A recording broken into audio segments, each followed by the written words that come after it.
Bom, são três executivos, presidentes de empresas que falam sobre seus chamados, né? Eu queria destacar duas coisas.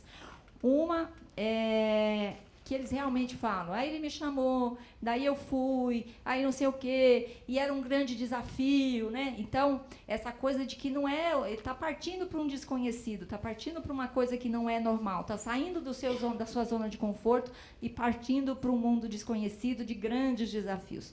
A segunda coisa, eu queria chamar a atenção especialmente para as mocinhas, né? Que é a Tânia Cosentino, que é presidente da Schneider Electric, que é uma executiva fantástica, que vale a pena vocês conhecerem, acompanharem.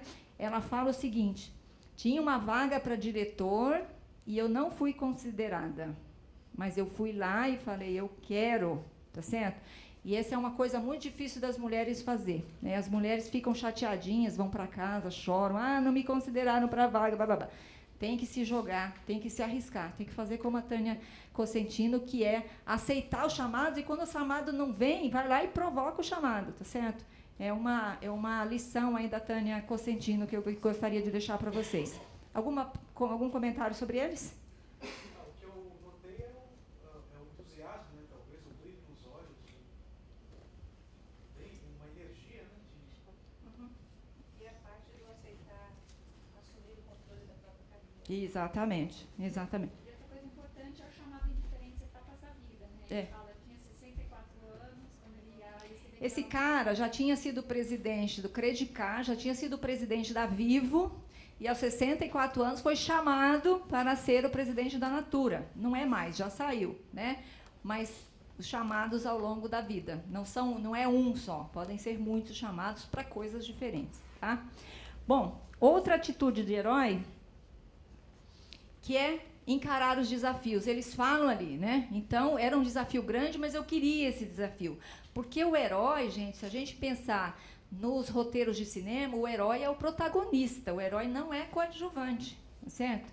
Então, o herói é aquele cara que vai ser o protagonista da sua própria jornada, em vez de ser um espectador da aventura dos outros. O herói vai se jogar, ele vai assumir a dianteira, né? Vai enfrentar as provas, as barreiras, vai enfrentar vitórias e derrotas, né? Você que falou de derrotas aqui, o herói vai passar por isso também. Então, o herói, ele encara os desafios, em vez dele ficar empacado na frente do desafio e falar assim, não consigo vencer, ele vai encontrar um jeito de vencer. É uma atitude do herói, tá certo? Não vai ficar empacado. O terceiro é fazer além do esperado, né? O herói é aquele que faz coisas surpreendentes, que a gente não está esperando, né? O herói, ele realmente se coloca como protagonista e ele faz além do que é esperado. E aqui eu queria mostrar para vocês um vídeo de uma presidente de empresa que fala sobre isso, com foco em carreira, tá?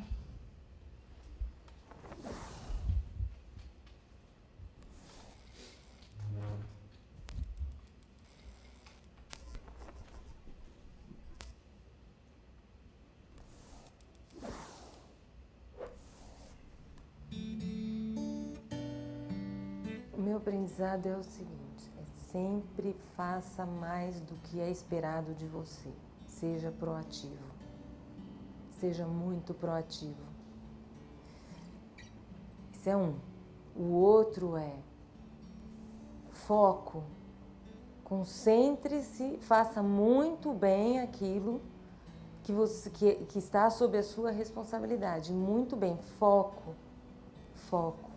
E resultado, porque o foco vai te trazer o resultado.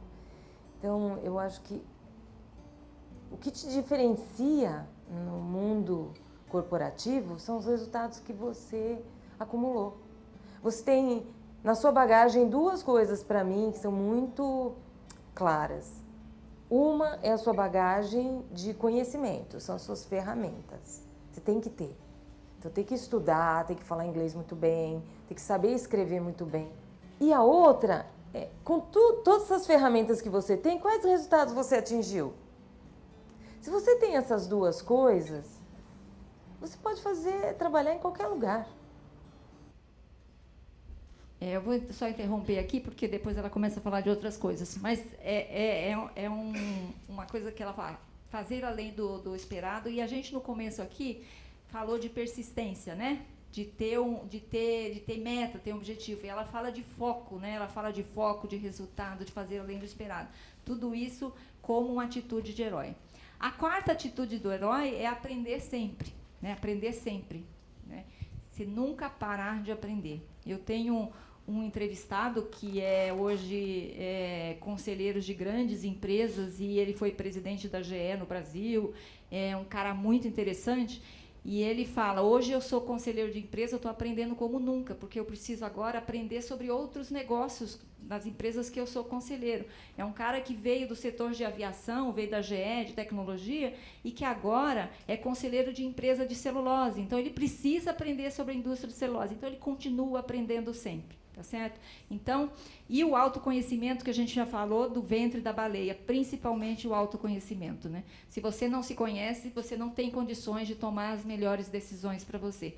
E aí, quando eu dou aulas de carreira, eu pergunto para as pessoas como é que faz autoconhecimento, tirando aí da psicóloga, né? Que é uma coisa importante e faz parte também de autoconhecimento, fazer terapia, se conhecer. Quais são as formas de autoconhecimento que a gente tem à disposição?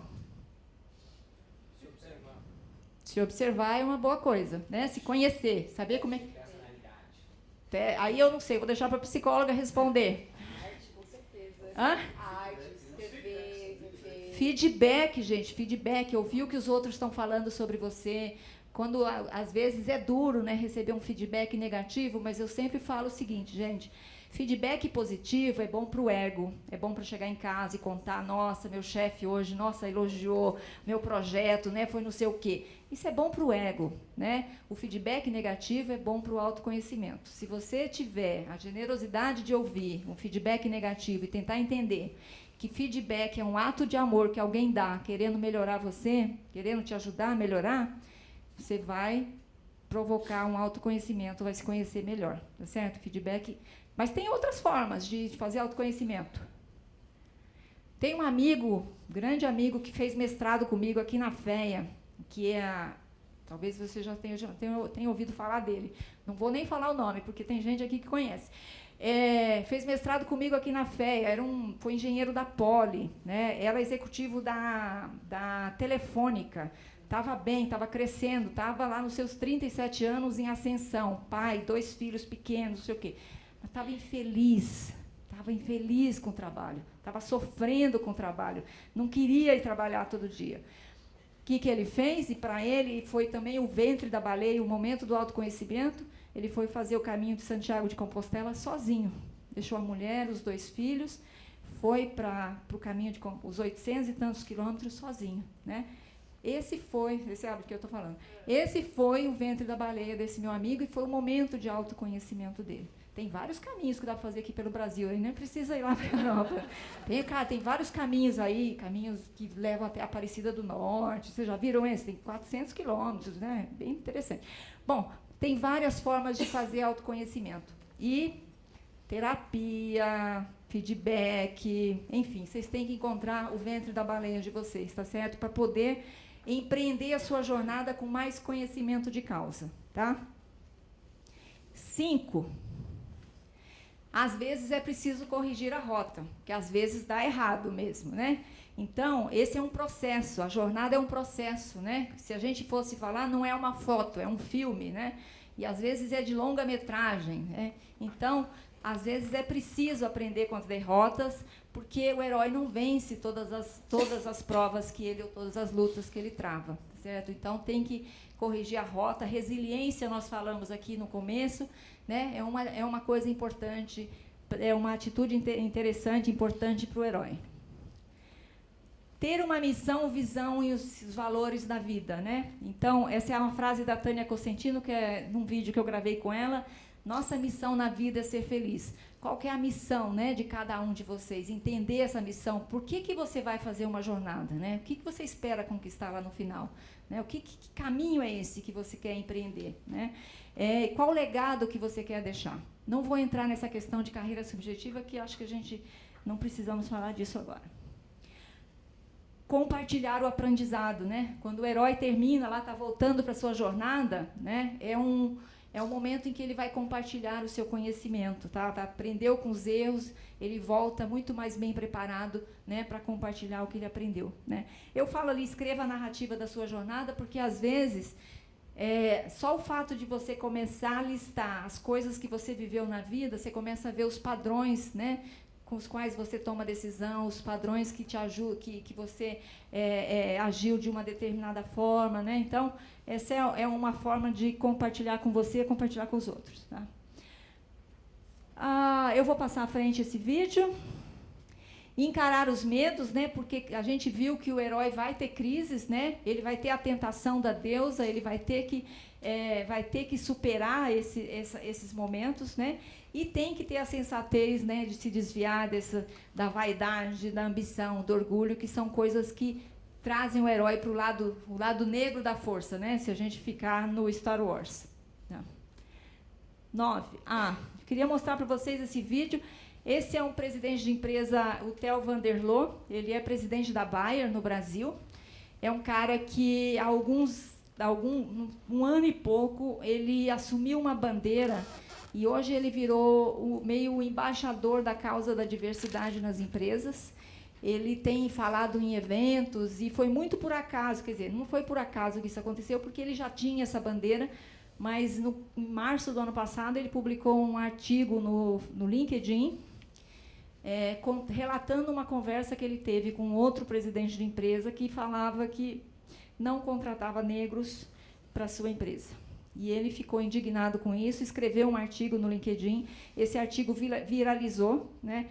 Por conta disso, ele foi entrevistado na Exame, Valor, Estadão, Folha, virou um palestrante do assunto, mas aqui ele está falando um pouquinho sobre questão de liderança, tá? É um cara muito interessante que a gente vai ouvir falar bastante dele ainda. Ele é um holandês que cresceu no Brasil, fez carreira toda no Brasil, mas já morou bastante tempo fora também. Vamos lá.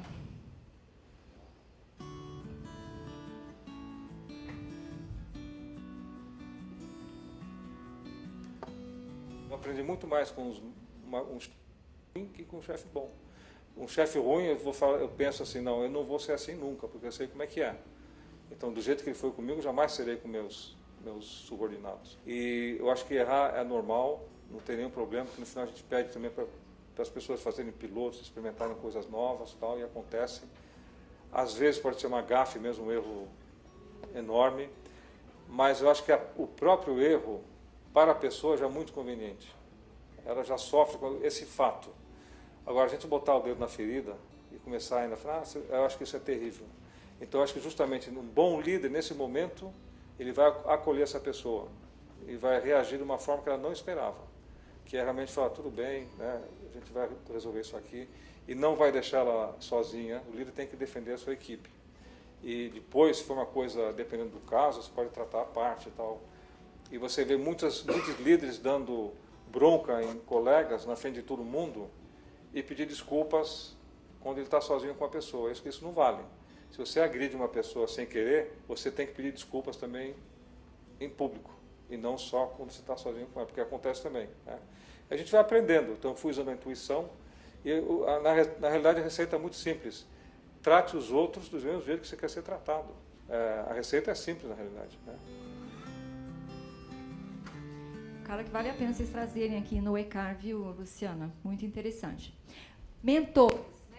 Os presidentes de empresas que eu estudei na minha dissertação de mestrado, sem exceção, gente, falou da importância de terem tido mentores ao longo da vida. Quem tem mentor aqui?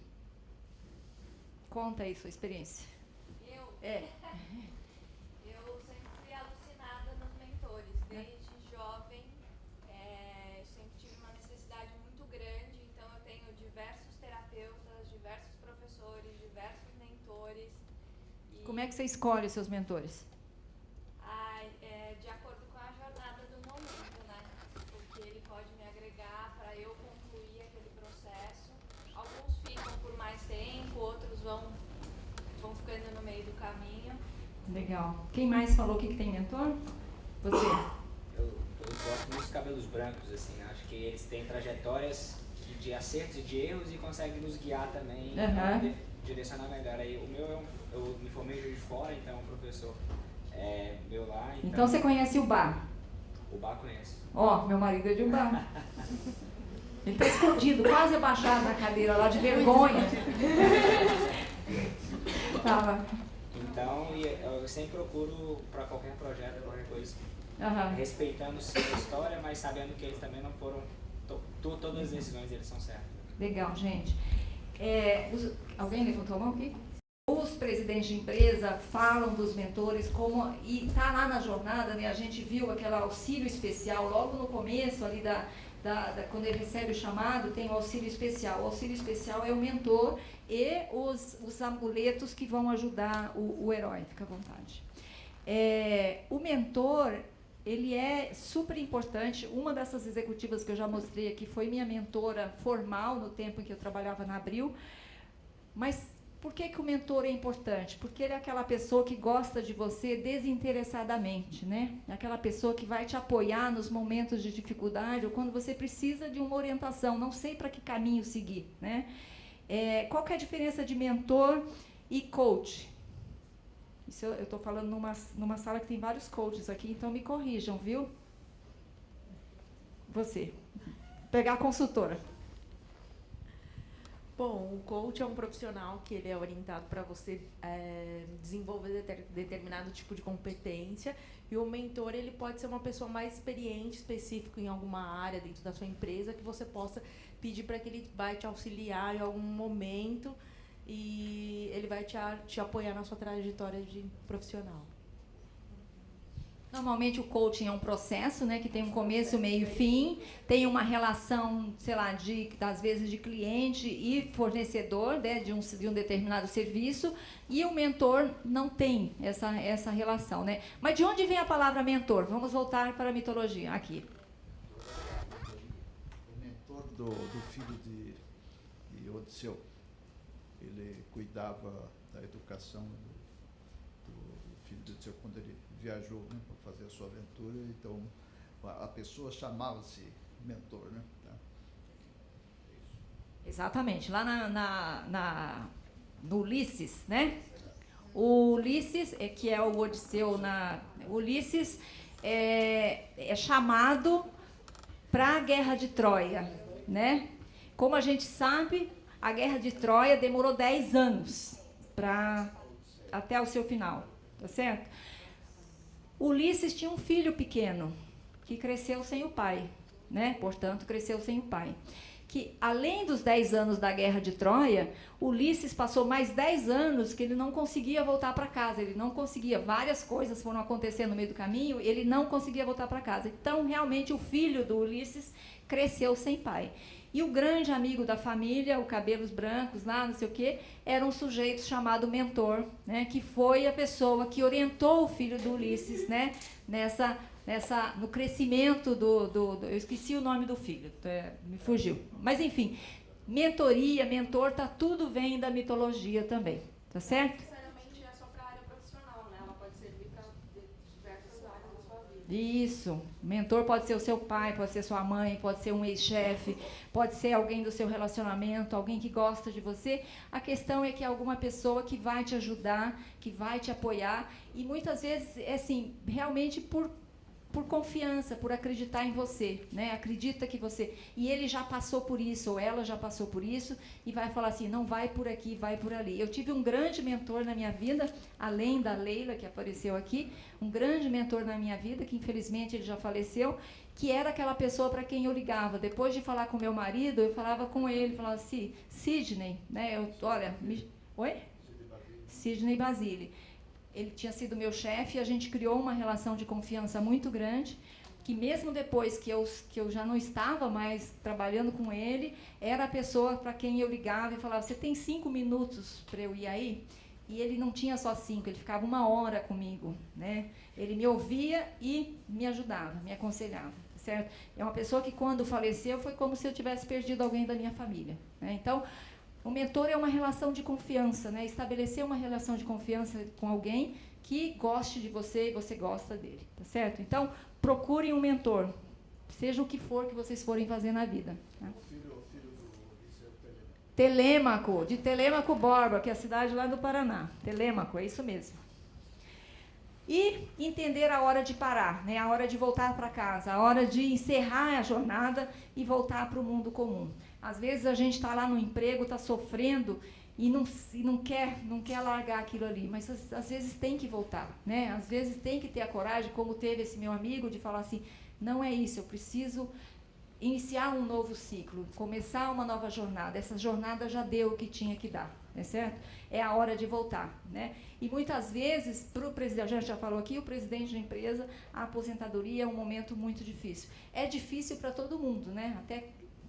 E uma coisa que acontece hoje, que já se fala, é que não existe mais aposentadoria, né? A gente vai trabalhar até o resto da vida. Então, talvez seja uma coisa boa. Não se encerra nunca esse ciclo, tá certo? Vou passar isso aqui. Bom, diante de tudo isso, quem que pode ser herói? Todos nós, né? O que fala o Campbell sobre o herói? Qual que é a definição do Campbell sobre o herói? Quem está com o meu livro aí tem, hein? Herói é qualquer pessoa disposta a sacrificar suas próprias necessidades em benefício de outros. Herói é qualquer pessoa capaz de sacrificar as suas próprias necessidades em benefício de outros. Então, toda pessoa, toda mãe, todo pai que pega 2 horas de ônibus todos os dias porque precisa alimentar seus filhos, não é um coitado, é um herói. É um herói, uma heroína, tá certo? Então, a gente precisa respeitar muito essas pessoas, porque tem uma jornada difícil, estão empreendendo uma jornada difícil, complicada.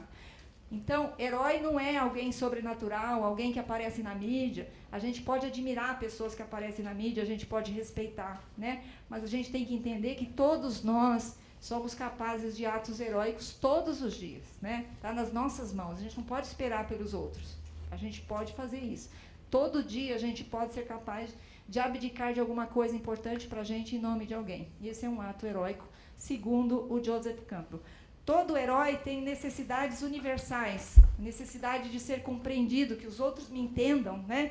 Eu tenho necessidade de ter sucesso, de conquistar coisas. Todo herói tem necessidade de sobreviver, tem busca pela liberdade.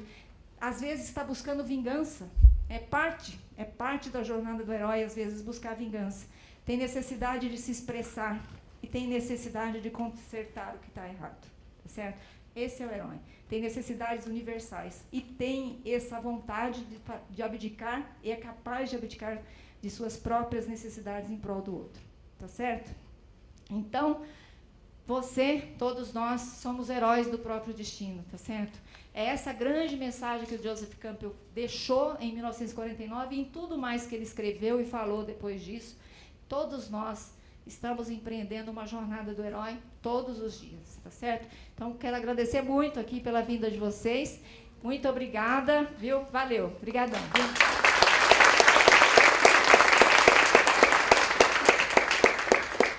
Tenho muitos vídeos aqui, ó, no mariateresagomes.com.br, no meu Facebook, no YouTube, no LinkedIn. Muitos desses vídeos aí de entrevistas com presidentes de empresas estão lá publicados. Alguma dúvida, gente? Quer ir mais alguma pergunta? Pois não. Como que você chegou nesses presidentes especificamente? Tem da minha experiência de quando eu estava na Abril, que eu dirigi um canal de televisão e simultaneamente eu tinha um programa de entrevistas com presidentes de empresas. Essas entrevistas iam ao ar, mas quando eu fui fazer o mestrado viraram o meu material de pesquisa. Mais alguma coisa? Pois não.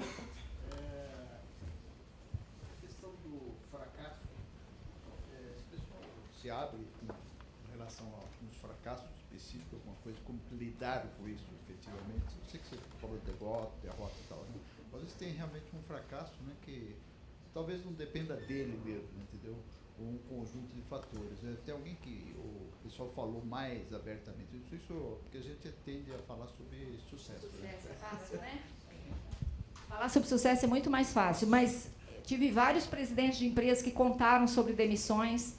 Tem um presidente de empresa, o Manuel Horácio, que ele era presidente de uma grande empresa e ele achava que estava dominando ali, né? Que estava mandando ver na empresa, que sim, foi chamado um dia na sala do conselho achando que ia ser parabenizado e foi demitido, né? O Manuel Horácio, foi Telemar, foi justamente no Telemar. Então, vários presidentes de empresa contam sobre demissões, contam sobre fracassos em tomar decisões erradas, né?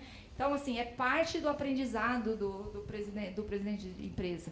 E eu acho que também chega uma idade que o presidente de empresa já passou daquela coisa de ter medo de falar de fracassos, né? Ele já enxerga como um aprendizado. Algo mais? Pois não. Uma dúvida, porque muitas vezes a gente escuta que o mentor é uma pessoa mais experiente que vai te conduzir.